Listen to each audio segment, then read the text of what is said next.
How many false starts to this can I do? The answer is a lot. Hello, I'm Mac. This is not at all similar to the last video I made, but I wanted to make it for a couple reasons. This is a map for my D&D campaign that I've been saying for years I would run after my wife was done with her campaign. We're done. We've been done for a couple months now, and my friends keep asking me, when are we going to play your campaign?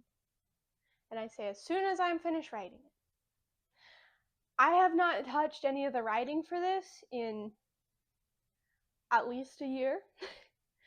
So this is going to be a way for me to get back into the mindset of this world and the world building that I've done.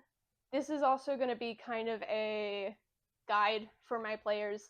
There's a lot of locations on this map with their own lore and things like that, so this is going to be time-stamped for each city. Some of my players, I think, will absorb the information better if it's in video format.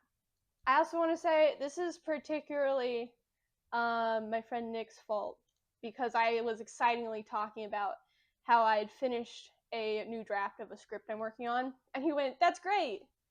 Have you started on the D&D campaign?" And, you know, the answer was no, and that humbled me. So this one's for you, Nick. This is your fault. Personally, I have been using Obsidian, which is a program that basically lets you make your own wiki page. It's very useful to like link to other pages and things like that. I would definitely recommend it. It's a free program. Not sponsored, just a recommendation. To get ahead of it, if you're curious how I made this shape, I had seen a bunch of stuff online that was like, oh, throw some pasta on the cards, on the paper, and trace around it. I didn't have any pasta, so I threw a bunch of orzo on the page, and I traced around it.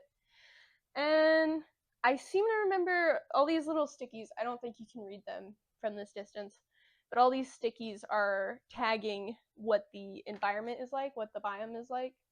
And I believe I decided that by just like coming up with a numbered list. I think it was 1 through 10, and then I just threw a bunch of D10s on the map and just wrote where they landed on what number. First, a little bit of talk about the world itself. I pretty much came up with my own Pantheon for this continent. I pick and chose from a lot of different Pantheons that are in the D&D Player's Handbook, so deal with it, I guess. I don't know. I had fun with it. So there's 13 gods in the main Pantheon. Obviously, there are other gods from the other ones that exist in this world. This is pretty much like Faerun adjacent. But these main 13 are what my players are going to encounter while they are in this continent. I list those all out because those are directly what the calendar is based on. How many months are there, if I can count? 13 months in this calendar. Another big part of this is this continent has 2 moons. This world has 2 moons. So the bigger moon is J, smaller moon is May, and that is impactful for the calendar. I used to have a calendar built for this, and I have since lost it. I don't think I saved it anywhere, so I need to find that. But typically, a lot of the holidays celebrated on this continent are based on the moon phases, especially if, like, because they have different elliptical paths. May is a smaller moon and has a tighter orbit than J. So whenever they fall on the same moon cycle in the same area, it's usually when a big event is. So like when they're both full moons, when they're both new moons, things like that. I hope you're ready. I'm about to talk for a long time. So we're going to be going through these in alphabetical order, starting with Acton. Acton is right up here, between these 2 rivers. Their main export is wheat and rice, and it's ran by a council of elders. I should say this is considered a hamlet. It's only about 500 people. The scale of these is a lot smaller than modern towns we would know. So the biggest not the biggest. The most populated city here is only about 30,000 people. But Acton is ran by a council of elders. Most stop here. This gets a lot of passing travelers, because anyone who's going from Greenholm and Cirrane has to basically travel through Acton to get to the rest of the continent, mostly just because crossing rivers is a hassle. Crossing rivers is a pain, and no one wants to do it. So they tend to just follow this river here down, and then to the rest of the continent. Some particular gossip in Acton, obviously ran by a council of elders. There is an elf on this council who has been there since before most of the people in town were born. This elf has been there forever, and it's increasingly feeling like this elf's ideas are outdated. And something that might potentially come up is that there is a drow in town that people want to elect to the council because they think this might throw things out of balance and let the people have a stronger voice in Acton. Following that, we have Arcton, which is down here, and yes, these two cities do get confused in universe. It's probably not that unusual to clarify when you're making plans whether you said Acton or Arcton, because these are very different places, and while they are fairly close together on the map, this is a pretty big distance. So Arcton is considered classified a city. It's got about 25,000 people in it, which is pretty big in this world. Our world, that's about the size of Texarkana. So again, we're working with a different scale here. But this is one of the biggest cities. Not the biggest, but definitely one of them. Its main export is gold and jewels. It's a mining town, and it is in direct competition with this city down here, Veritas. More on that later. Arcton has been trying to get into weapon manufacturing, which has not really taken off, and also the people in Arcton are not big fans that their government is pushing that. So that's something that might come up if Arcton is ever visited. It's also a bureaucracy, so in addition to the people being upset about the weapon exporting, they're also getting increasingly agitated by how complicated the government is. When I say bureaucracy, I mean there is a department for every different function in this city. There is a department for transportation, there's a department for mining, there's a department for equipment. These are elected positions, but there's so many electable positions that most people just don't really pay attention anymore because it's a lot, and there's no term limits for these people, so a lot of times you end up with someone in charge of a department, and they can be in charge for an indefinite amount of time until they get voted out. Which is not super likely. The population isn't interested in voting in these elections because there's so many of them, and there's a rule here that if less than 50% of the population votes, then the current person in charge disregards the outcome of that election and picks their own successor, which can be themselves if they are rerunning for that position. There's also rumors that the mines are drying up here, and that the miners are coming up with less and less ore. Although, if you ask the government, they would say there's nothing to worry about. So Arcton is a bit of a powder keg. You've got the frustration with the government, you've got concern over resources, as well as the whole weapon exporting thing. People are not happy, and it would not take much to tip things into chaos. We have Veritas, which is about 6,000 people. It's considered a town. Its main export is gold and other metals. It is directly in competition with Arcton for that reason. And it is a democracy. Every position is voted on by the people, who are pretty active when it comes to that voting. Which it's not, like, the voting is not huge. It's like 1 to 3 people campaign for any single position. And voting happens every 2 years, and there's a 4-term limit. So Veritas is basically doing voting better than Arcton is. Now, there is concern that there are spies in the mines. As we talked about before, Arcton might be running out of materials, so there's belief that they're sending spies to maybe steal or gather intel on Veritas's mines. And there was recently it almost turned into a conflict between Arcton and Veritas. Thankfully, there were a couple of little squabbles, but it didn't blow into a full-fledged conflict. During that time, the current sitting president took a 5th term just to be able to maintain the status quo while that crisis was going on. And people are starting to get concerned that he might run for a 6th, which would definitely be out of the norm and a worrying situation. Next up, we have Aria, which is down here on the coast. It's about 6,000 people, so considered kind of a town. They are pretty reliant on fishing. They do a lot of it for their own needs, as well as exporting a lot of fish and other, salt and things that can be got by the sea. But the fishing is their main export. They do a ton of trade, particularly with Blackridge up here. More on that later. Aria is a matriarchy, so it is ran by the women of the same family who's been running it since its founding. Even though it's a matriarchy, men aren't treated as second-class citizens. Aria is generally considered a good place to live. It's a very equitable and fair government. It's been ruled by the same family for centuries. In fact, Aria, the town, is named after the original founder. Like I said, only women of the family can hold positions in the government. And the ruling family has held on to power for so long because they are considered benevolent and they do a good job at listening to the people in this town. They're also powerful magic users, so they also protect their people. And then in terms of the travel, there is a ferry that runs between Aria and Doveport over here.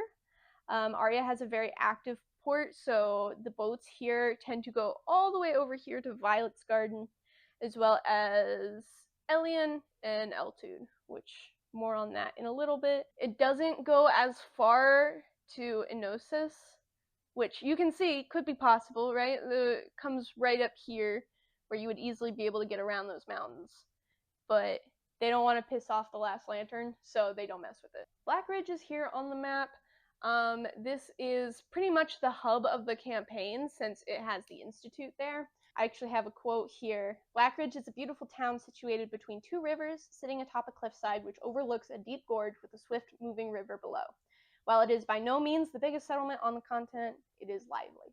Blackridge is considered a town. The population is about 6,000 people.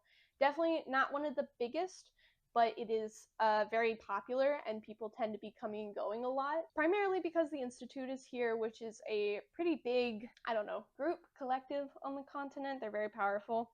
You can kind of think of it like a college town, like College Station or Austin.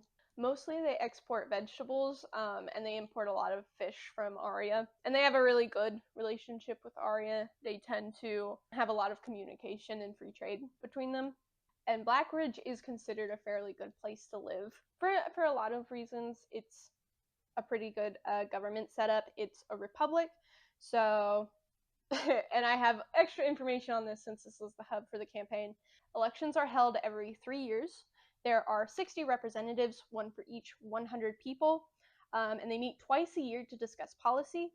It's directly the representatives' responsibility to schedule or hold any meetings with their constituents to know what they should bring up at those meetings.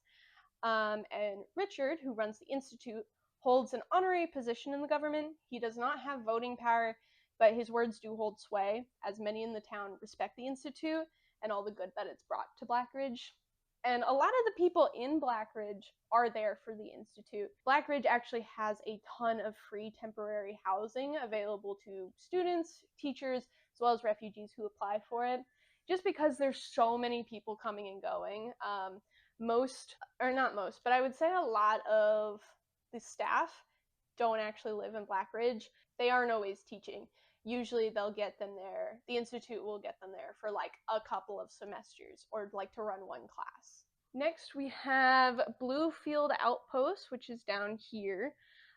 This is very tiny. We're talking 100 to 250 people. This is technically an outpost. It's mostly a hub for travelers and traders. Most of the population is temporary and could move at any time. Most stop while they are going... most stop if they're coming from the... If they're coming from the west to the east, a lot will stop through Bluefield, or vice versa if they're coming from the other way. I swear to God, my cat's trying to break down the fucking door.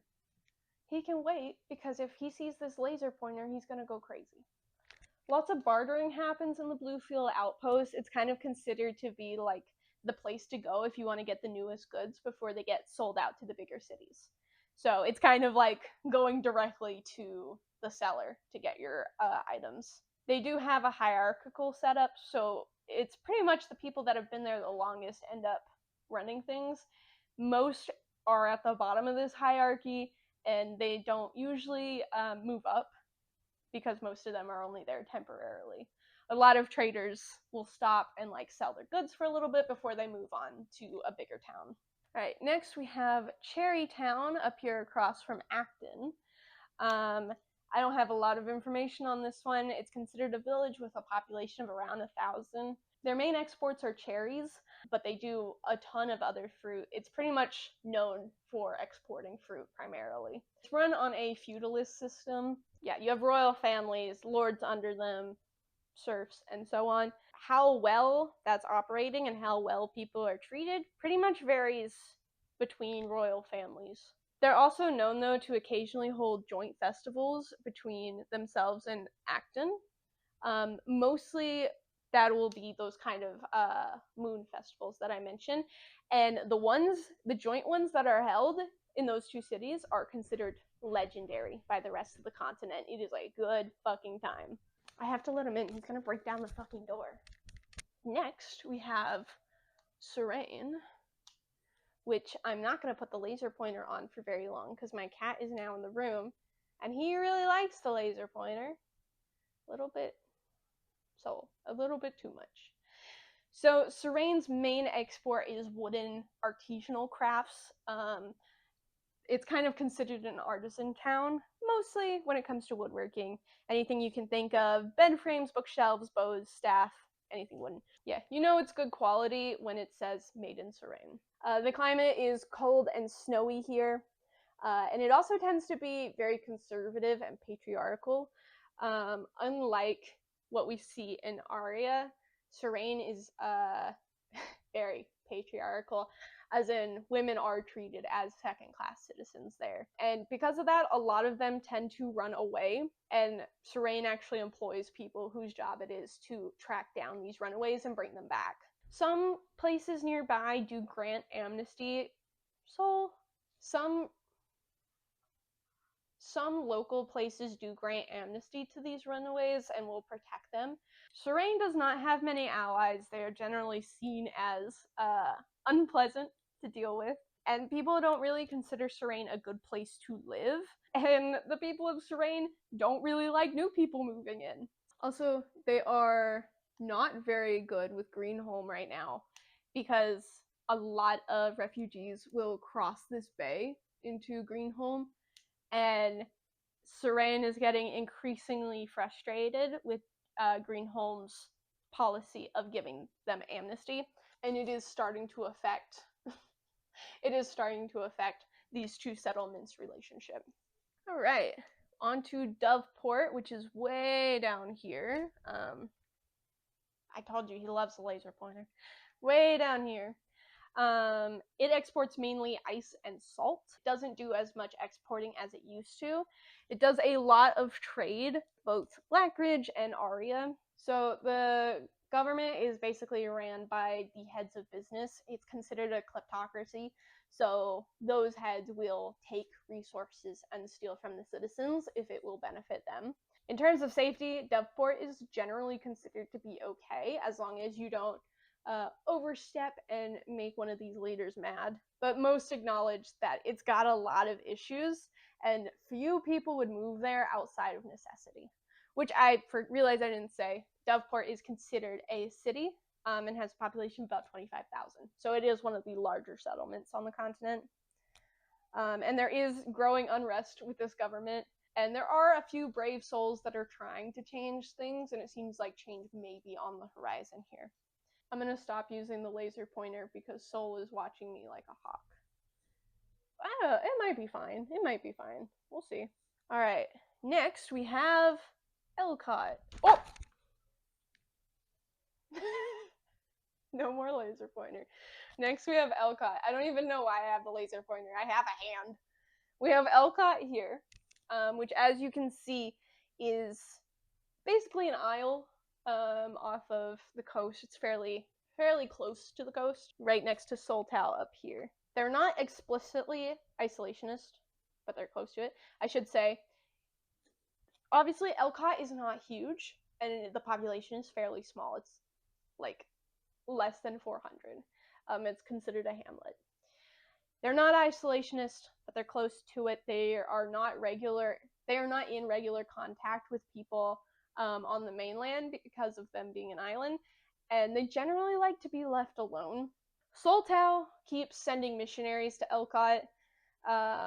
They're kind of trying to follow in the Last Lantern's footsteps. We'll get more into that later.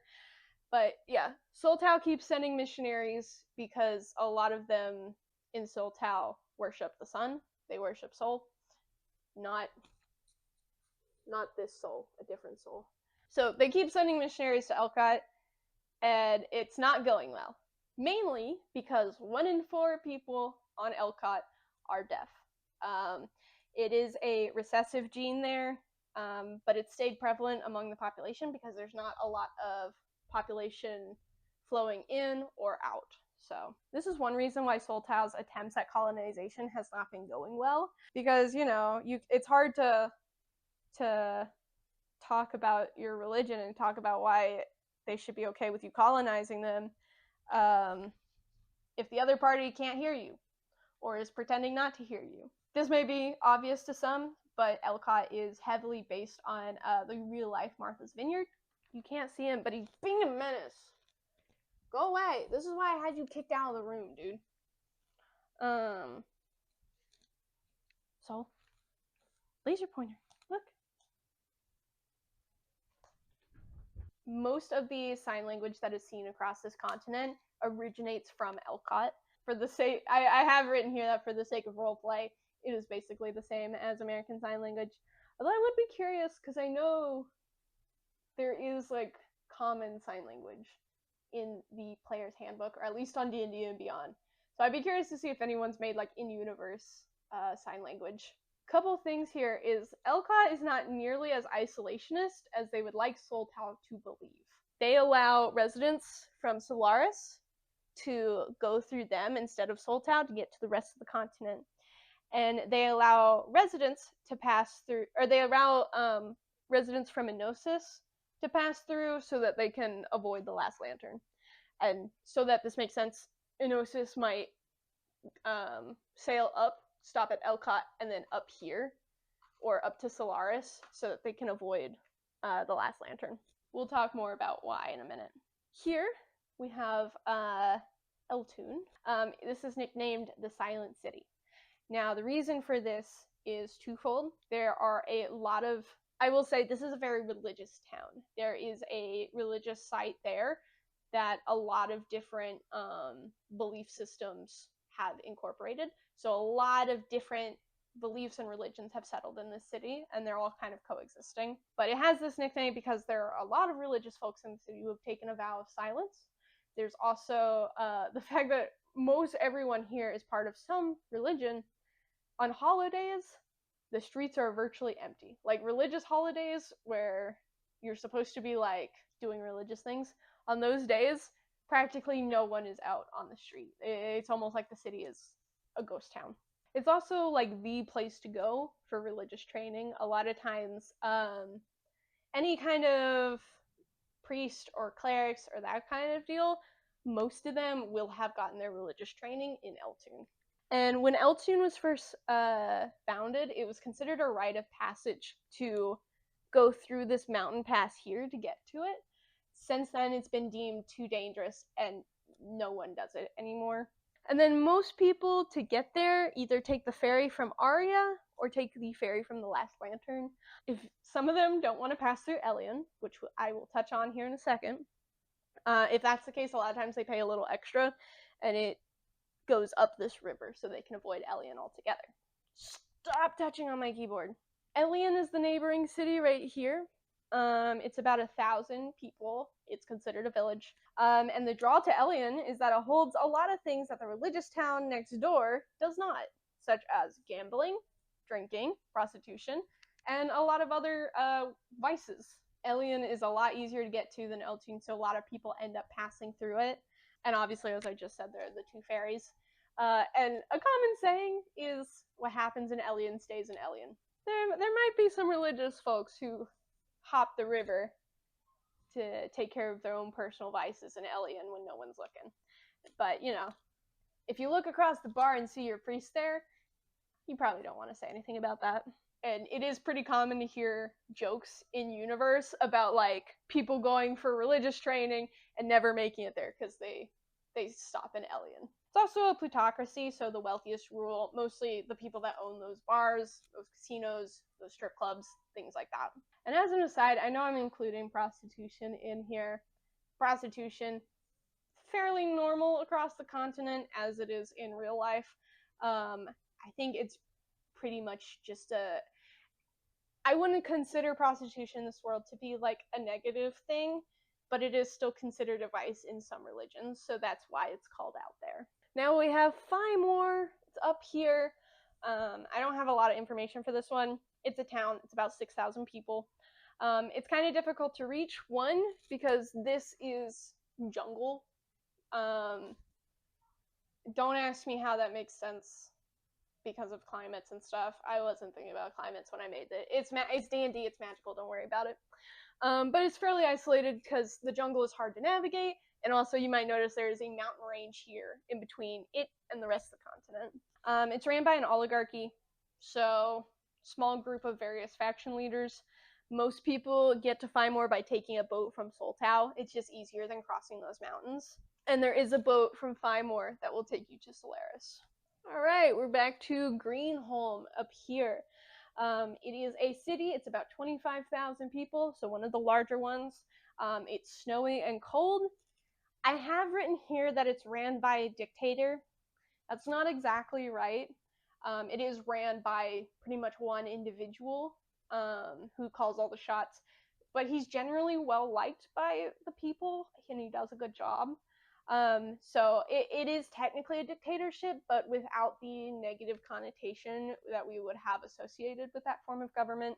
Like we said before, many who feel unsafe in Cirrane tend to go across the bay into Greenholm. You end up with a lot of people who make that trek and then end up settling in Greenholm, but a lot of them will still feel unsafe and they'll worry about being recaptured, and so they use this as a resting place before they move on.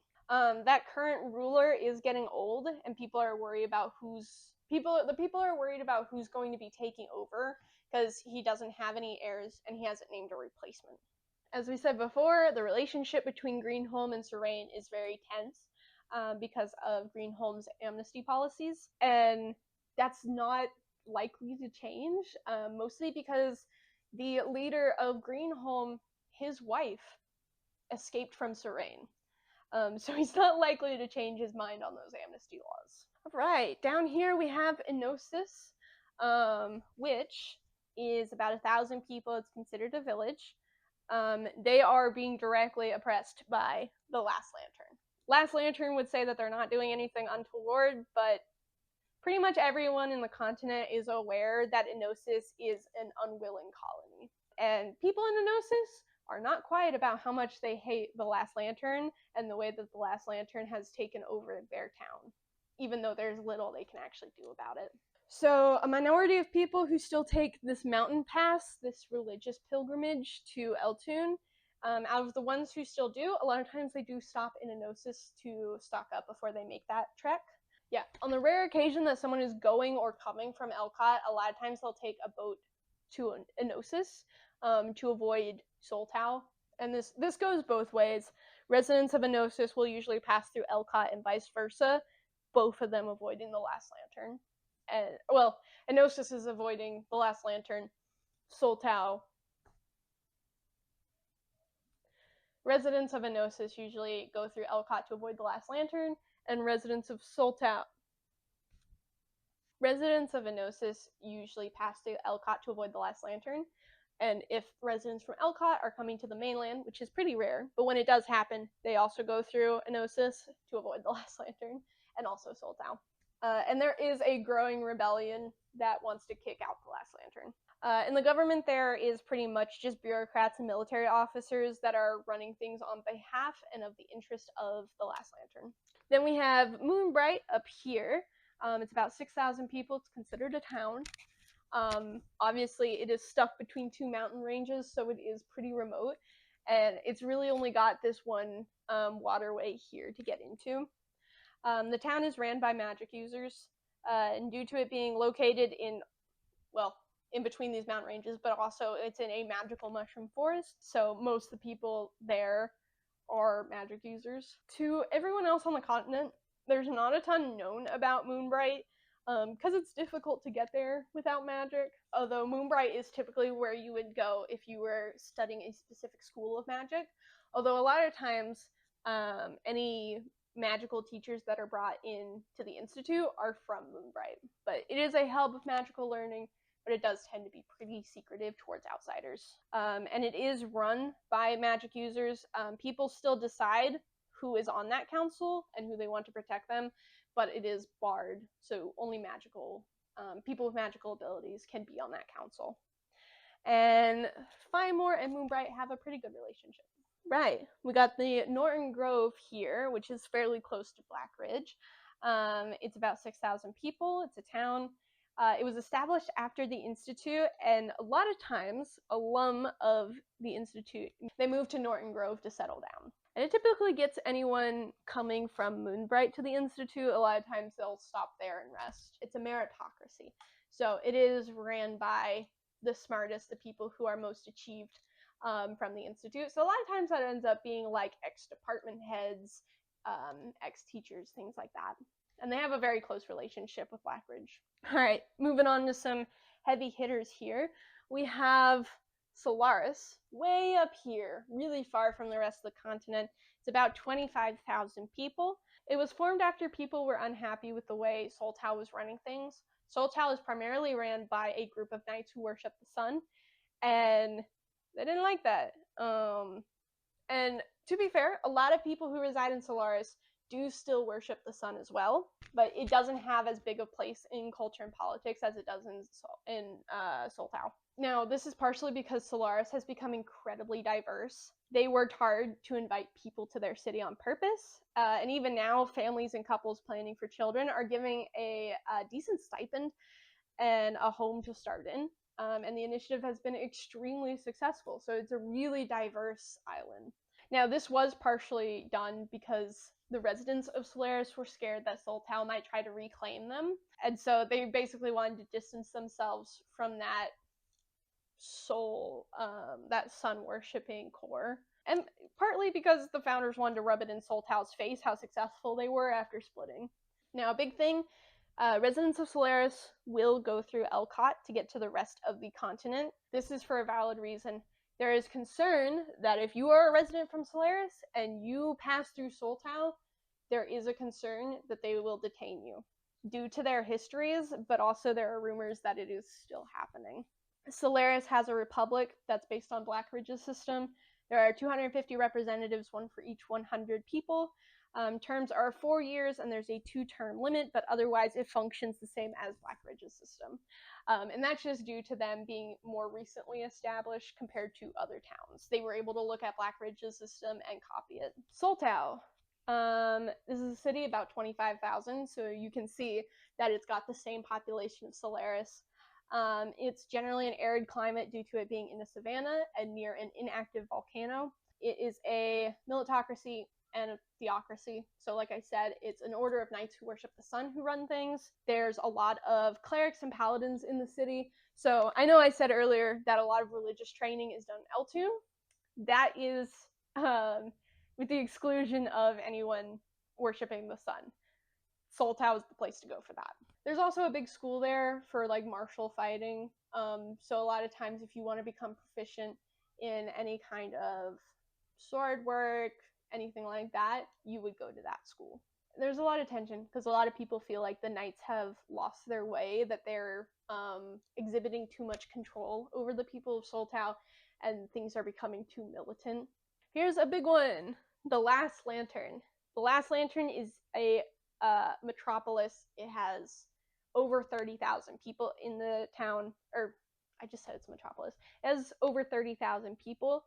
It is the biggest settlement on the continent, and it has effectively colonized Inossis, and they are oppressing them as a colony. You can kind of think of like the British colonies, like India. The Last Lantern is very supportive of Soltow's efforts in trying to colonize Elcot, but obviously that hasn't worked. Last Lantern is a major travel hub. A lot of people going anywhere are passing through there, but it's also a plutocracy, so the wealthiest rule. Lastly, we have Violet's Garden over here. It's also known as the City of Spires because the mountains that are here are closer to the kind seen in like China. And the town is made up of several bridges that crisscross these deep gorges in between these mountaintops. And it is a monarchy with the ruling family that obey the laws agreed upon with the people. And that's an overview of my D&D world. This was very helpful for me to remember what the hell I wrote. If you have any questions, I would love to answer you in the comments. I love talking about the things I've written, so let me know. Thanks.